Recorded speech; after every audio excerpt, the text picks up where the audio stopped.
Emission का स्वागत है आप लोग का। आज मैं आप लोग को बता रहा हूँ आरआरबी एनटीपीसी 2/4/2016 शिफ्ट थर्ड में पूछे गए रीजनिंग के प्रश्न, जिसके आधे प्रश्नों को इसके पार्ट 1 में बता चुका हूँ और आज मैं इस पार्ट में शेष प्रश्नों को बताने जा रहा हूँ। तो शुरू करने से पहले आप लोग से अनुरोध है कि यदि ये वीडियो आप लोग को अच्छा लगे तो लाइक जरूर से जरूर करें एवं अपने दोस्तों को भी शेयर भी करें। तो चलिए शुरू करते हैं। जो पहला क्वेश्चन है वो कथन निष्कर्ष से संबंधित है। क्वेश्चन इस प्रकार है कि ऋतिक अपने व्यस्त कार्यक्रम के बावजूद विश्राम करने के लिए समय निकाल लेते हैं। निष्कर्ष है, पहला निष्कर्ष है कि ऋतिक एक व्यवस्थित व्यक्ति है। दूसरा निष्कर्ष है कि विश्राम एक व्यस्त व्यक्ति के लिए सबसे महत्वपूर्ण बात है। देखिए ऐसा क्वेश्चन पूछे तो एक ही बात आप लोग को ध्यान में रखना होगा कि अगर कथन से ज्यादा वैल्यू निष्कर्ष पर दिया जाए तो वह निष्कर्ष गलत हो जाता है। यानी अगर हमको कोई बात कहा कोई और उस बात को हम तीसरे व्यक्ति के सामने बढ़ा चढ़ा कर कह दिए तो हमारा बात गलत हो जाएगा। तो हम इसको देखते हैं। पहला निष्कर्ष कह रहा है कि ऋतिक एक व्यवस्थित व्यक्ति। यहाँ पर निष्कर्ष पहला में व्यवस्थित व्यक्ति के बारे में वर्णन है। हम कथन पढ़ते हैं कि सचमुच ऋतिक व्यवस्थित व्यक्ति है। अगर व्यवस्थित व्यक्ति है तो पहला निष्कर्ष सही हो जाएगा। तो यहाँ पर है कथन कर रहा है कि ऋतिक अपने व्यस्त कार्यक्रम के बावजूद विश्राम करने का समय निकाल लेता है। यहाँ पर व्यस्त कार्यक्रम का वर्णन है, ठीक है। अब देखिएगा व्यस्त कार्यक्रम, अब इसका तो वर्णन नहीं किस प्रकार का कार्यक्रम है, ऋतिक उसको कितने समय में करता है, वह टाइम पर काम करता है कि नहीं, ये सब के बारे में वर्णन रहता तो ऋतिक एक व्यवस्थित व्यक्ति होता। लेकिन उसके काम के बारे में वर्णन नहीं है, केवल कह रहा है कि व्यस्त कार्यक्रम यानी किस प्रकार का काम है उसके बारे में वर्णन नहीं है, उस काम को कैसे किया जाता है इसके बारे में वर्णन नहीं है। तो इससे तो ये कथन से तो नहीं पता लगता है कि ऋतिक एक व्यवस्थित व्यक्ति है। यानी पहला कथन निष्कर्ष हो जाएगा आपका गलत, क्योंकि कथन से ज्यादा वैल्यू निष्कर्ष पर दिया गया है तो पहला निष्कर्ष आपका गलत हो गया। अब दूसरा देखते हैं। दूसरा क्वेश्चन, दूसरा निष्कर्ष है कि विश्राम एक व्यस्त व्यक्ति के लिए सबसे महत्वपूर्ण बात। यहाँ पर देखिए एक व्यस्त व्यक्ति दिया हुआ है, क्वेश्चन में दिया, निष्कर्ष में दिया हुआ एक व्यस्त व्यक्ति। यानी एक व्यस्त व्यक्ति यानी कोई भी व्यस्त व्यक्ति, यानी यहाँ पर सार्वजनिक हो गया, यहाँ पर कॉमन नाउन हो गया, कॉमन ये कोई भी व्यस्त व्यक्ति। लेकिन क्वेश्चन में वह ऋतिक के बारे में कह रहा है, एक व्यक्ति के बारे में कह रहा है और निष्कर्ष यहाँ पर कोई भी व्यक्ति के बारे में निकाल रहा है। यानी कथन से ज्यादा निष्कर्ष पर वैल्यू दिया जा रहा है तो ये भी निष्कर्ष गलत हो जाएगा। इसमें आंसर क्या होगा, पहला निष्कर्ष भी गलत होगा और दूसरा निष्कर्ष भी गलत होगा। क्यों? क्योंकि कथन से अधिक निष्कर्ष पर जोर दिया जा रहा है। तो अगला क्वेश्चन देखते हैं। अगला क्वेश्चन इस प्रकार है कि एक तस्वीर की तरफ देखते हुए रमेश ने कहा, यह राहुल है जो मेरे भाई के पुत्र के चाचा के पत्नी का भाई है। तो राहुल और रमेश के बीच कैसा संबंध है? अब देखिएगा कह कौन रहा है, तो राहुल कह रहा है। तो अपने बारे में कहना कहाँ शुरू से कर रहा है, अपने बारे में कहना यहाँ से शुरू कर रहा है। तो अगर इस लाइन को केवल हल करते हैं तो आंसर आ जाता है। यानी यहाँ पे देखिए रमेश यानी मेरे रमेश के भाई के पुत्र के इकलौता चाचा, खुद रमेश के पत्नी का भाई, ठीक है। यानी अगर रमेश के पत्नी का जो भाई है वो कौन है, वो राहुल है। रमेश के पत्नी का भाई कौन है, वो राहुल है। यानी ये रमेश के साला होगा, रमेश का साला होगा, ठीक है। ये हो गया रमेश का साला, ठीक है। और ये हो गया इसका। अब क्वेश्चन क्या कर रहा है कि राहुल रमेश से कैसा संबंधित है। रमेश का क्या होगा, राहुल ये रमेश का क्या हो जाएगा, तो साला हो जाएगा। तो अगला क्वेश्चन देखिए। अगला क्वेश्चन देखते हैं। क्वेश्चन कथन निष्कर्ष से है तो इसमें दो कथन है। क्वेश्चन पहला कथन है कि सभी लड़के बंदर हैं और दूसरा कथन है कि कुछ पौधे बंदर है, उस पर दो निष्कर्ष दिया हुआ। आप देखिएगा अगर एक लाइन का कथन हो और उस लाइन से हमको निष्कर्ष निकालना हो और कथन का शुरुआत सभी से हो रहा है तो उसका निष्कर्ष सभी में नहीं निकलकर उसका निष्कर्ष निकलता है कुछ में।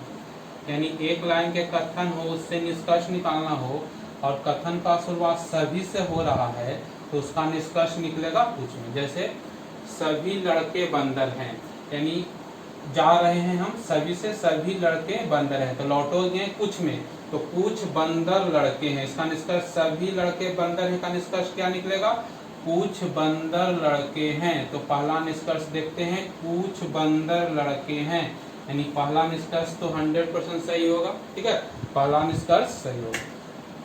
अब दो कथन दिया हुआ है, एक कथन सभी से शुरू हो रहा है और दूसरा कथन कुछ से शुरू हो रहा है। देखिए दूसरा यहाँ पे देखिए, अगर दो कथन दिया हुआ है, एक कथन सभी से शुरू हो रहा है और दूसरा कथन कुछ से शुरू हो रहा है, तो उसका जब भी निष्कर्ष निकलेगा, कुछ में निकलेगा। कथन सभी से शुरू हो रहा है और दूसरा कुछ से शुरू हो रहा है, तो उसका निष्कर्ष जो है जो कुछ में निकलेगा।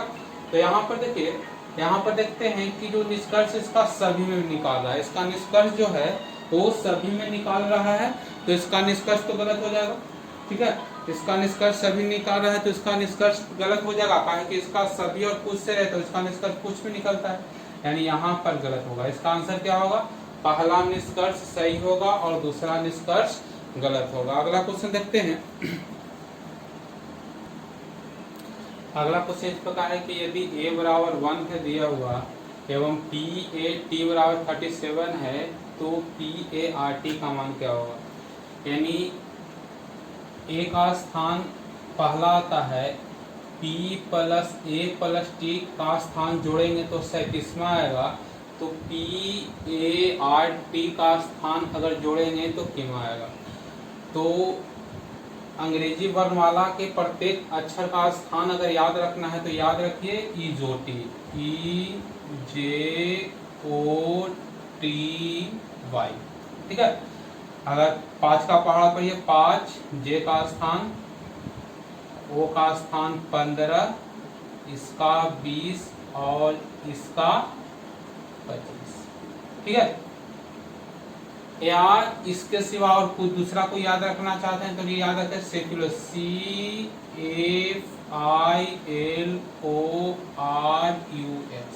इसमें 3 का पढ़ा है, याद रखें 3, 6, 9, 12, 15, 18, 21 और 24। ठीक है, अगर अंग्रेजी वर्णमाला में प्रत्येक अक्षर का स्थान याद रखना है तो इसका 2 फॉर्मूला याद रखना, EJOTY 5, 10, 15, 20, 25, या सेफिलोरस CFILORUS 3, 6, 9, 12, 15, 18, 21 और 24।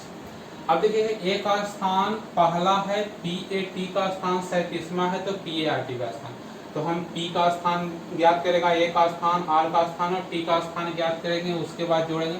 लेकिन यहाँ पे देखिए PAT का जोड़ेंगे तो 37वां आ गया। यहाँ पे देखिए PAT यानी कि 3 वो आया हुआ है, यानी PAT तो 37 दिया हुआ है। अब केवल हमको R का स्थान ज्ञात करना है, तो R का स्थान तो 18वां होगा। ठीक है, देखिए यहाँ पर R का स्थान तो 18वां होगा, तो इसमें 18 जोड़ देंगे। ठीक है, तो जोड़िए, कितना हो जाएगा, 5, 5, यानी PART को कितना लिखा जाएगा, तो PART को 55 यानी 55 लिखा जाएगा। तो चलिए अगला देखते हैं, अगला क्वेश्चन देखते हैं। देखिए अगला क्वेश्चन है कि 64 खाली स्थान, 4 खाली स्थान, 5 खाली स्थान, 8 बराबर 88, इसको भरना है। हम प्रत्येक का मान यहाँ रख कर क्वेश्चन को भर कर आंसर ला सकते हैं, या थोड़ा सा दिमाग लगाइए। देखिए इसमें सब में भाग का चिन्ह जरूर है। अब यहाँ पे देखिए आपस में कौन संख्या आपस में कटता है, पूरा पूरा, क्योंकि पूरा पूरा यहाँ 88 आया हुआ। देखिएगा यहाँ पर आपस में अगर विभाजित करेंगे तो अगर 64 में 4 से विभाजित करेंगे तो पूरा पूरा कटेगा। 64 में अगर 4 से विभाजित करेंगे तो 16 चौके 64, 16 बार में कटेगा, यानी यहाँ पर भाग का चिन्ह होगा, यानी पहले स्थान पर भाग का चिन्ह होगा। यहाँ पर देखिए पहले स्थान पर गुणा का चिन्ह है, ये नहीं होगा। दूसरे स्थान पर प्लस का चिन्ह, दूसरा में प्लस का चिन्ह नहीं होगा। तीसरा में प्लस का चिन्ह नहीं होगा। चौथा में देखिए पहले स्थान पर भाग का चिन्ह है, तो यहाँ पर भाग का चिन्ह होगा, यानी कौन आंसर हो जाएगा, डी आंसर हो जाएगा। अब यहाँ पर मान रखकर देखते हैं आंसर आता है कि नहीं। तो 64 भागा 4 गुने 5 प्लस 8, ठीक है, 16 चौके 64, 16 पचे 80, 80 प्लस 8 यानी कितना आ गया 88। थोड़ा सा इसमें दिमाग लगाइएगा, रीजनिंग है, थोड़ा सा दिमाग लगाइएगा, क्वेश्चन आसान से हल कर सकते हैं। देखिए अगला क्वेश्चन कह रहा है, अगला क्वेश्चन है कि यदि प्लस का अर्थ गुना है, घटाव का अर्थ भागा है, गुना का अर्थ प्लस है एवं भागा का अर्थ माइनस है, तो एक क्वेश्चन दिया हुआ है 45 माइनस 9 प्लस 4 गुने 5 का मान क्या होगा। अब यहाँ पे देखिए 45 माइनस, माइनस का अर्थ है भागा, भागा 9। अब प्लस का अर्थ गुना है तो गुना 4, ठीक है, और गुना का अर्थ क्या है प्लस है तो प्लस 5। अब कर सकते हैं 9 5 45, सब आप लोग बना सकते हैं, 5 को 20, 20 प्लस 5 यानी 25। इसका आंसर क्या हो जाएगा, तो इसका आंसर हो जाएगा 25। इसका आंसर क्या होगा, तो इसका आंसर हो जाएगा 25। इसका आंसर क्या होगा, इसका आंसर 25 होगा। देखिए 3 क्वेश्चन और है, ठीक है, उसको देखते हैं। देखिए अगला जो क्वेश्चन है उसमें त्रिभुज दिया हुआ है, वृत्त दिया हुआ है और आयत दिया हुआ है, ठीक है, और इसको अलग अलग तरह से दर्शाया गया है, उससे क्वेश्चन दिया हुआ है। तो जो त्रिभुज है वो त्रिभुज दर्शा रहा है कला पाठ्यक्रम चुनने वाले विद्यार्थियों का, वृत्त दर्शा रहा है विज्ञान पाठ्यक्रम चुनने वाले विद्यार्थियों का, और आयत दर्शा रहा है नृत्य पाठ्यक्रम चुनने वाले व्यक्तियों का। इस प्रकार यहाँ पर एक डायग्राम दिया हुआ है, सब छात्र की संख्या दिया हुआ है। यहाँ पर देखिए तो त्रिभुज है कला, हम लिख देते हैं कला, ठीक है, वृत्त है विज्ञान, तो वृत्त विज्ञान लिख दिए, ठीक है ना, और यहाँ पर आयत हो गया नृत्य, ठीक है ना। अब यहाँ पे देखिए पहला क्वेश्चन कह रहा है कि कितने छात्र विज्ञान पाठ्यक्रम चुनते हैं। तो यहाँ पर विज्ञान कौन है, तो वृत्त विज्ञान चुनते हैं, तो विज्ञान यानी वृत्त में कौन कितने कितने संख्या है, तो यहाँ पर केवल विज्ञान 62, ठीक है, यहाँ पर 44 जो है विज्ञान और, ठीक है, नृत्य, तो 44, ठीक है ना। 23 जो है कला और विज्ञान 23, और 12 जो है तीनों यानी कला विज्ञान और नृत्य, तो 12 यानी सबको जोड़ते हैं, ठीक है, जोड़िए, तो 4 2 6 और 6 और 3 9 2 11, ठीक है ना, और 6 4 10 और 10 और 2 12 13 14, यानी 141 विद्यार्थी हैं जो विज्ञान चुनते हैं। उसमें केवल विज्ञान भी आ गया, विज्ञान नृत्य भी आ गया, ठीक है, विज्ञान कला भी आ गया और विज्ञान कला और नृत्य भी आ गया, यानी 141 विद्यार्थी हैं जो विज्ञान पाठ्यक्रम चुनते हैं। अगला क्वेश्चन कह रहा है कि कला और विज्ञान चुनते हैं और नृत्य नहीं चुनते हैं। कला और विज्ञान चुनते हैं यानी जो त्रिभुज और वृत्त में हो लेकिन आयत में नहीं, ठीक है, त्रिभुज और वृत्त में हो, त्रिभुज और, ठीक है, वृत्त में हो लेकिन इसके अंतर्गत नहीं आता हो, यानी त्रिभुज और वृत्त में कितना सम्मिलित रूप से है 23, यानी इसमें कितना हो जाएगा आंसर 23। अगला क्वेश्चन क्या है, कितने छात्रों ने नृत्य एवं विज्ञान चुना लेकिन कला नहीं। इसमें किसको छोड़ना है, त्रिभुज वाला को छोड़ना है, तो कितना ये इसमें है, ये दोनों में कौन आता है, यानी विज्ञान और नृत्य में 44, तो इसका आंसर क्या हो जाएगा, तो इसका आंसर 44 होगा। ये बहुत आसान है, या कहिए कि एनसीईआरटी में जो कथन निष्कर्ष का कुछ क्वेश्चन वही प्रॉब्लम खड़ा करता है, बाकी क्वेश्चन जो है खासकर रीजनिंग का जो काफी आसान होता है। एक क्वेश्चन और है, ठीक है, उसके बाद ये समाप्त हो जाएगा। अगला क्वेश्चन देखिए, अंतिम क्वेश्चन को देखते हैं। यहाँ पर देखिए कोडिंग डिकोडिंग का क्वेश्चन दिया हुआ है। यहाँ पर अगर P में 1 जोड़ेंगे तो Q होगा, यानी 1 बढ़ रहा है।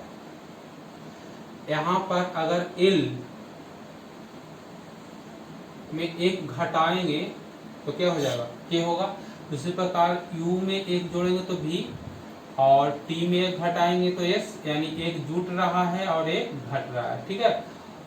O में 1 जोड़ेंगे तो P, यानी जुट रहा है घट रहा है, तो शुरू कहाँ से हो रहा है, जुटना शुरू से हो रहा है। तो S में 1 जुटेगा तो क्या होगा, S में 1 जुटेगा तो T, A में 1 घटेगा तो क्या हो जाएगा Z, T में 1 जुटेगा U, और U में 1 घटेगा T, आर में जुटेगा तो एस और एन में घटेगा तो क्या हो जाएगा एम।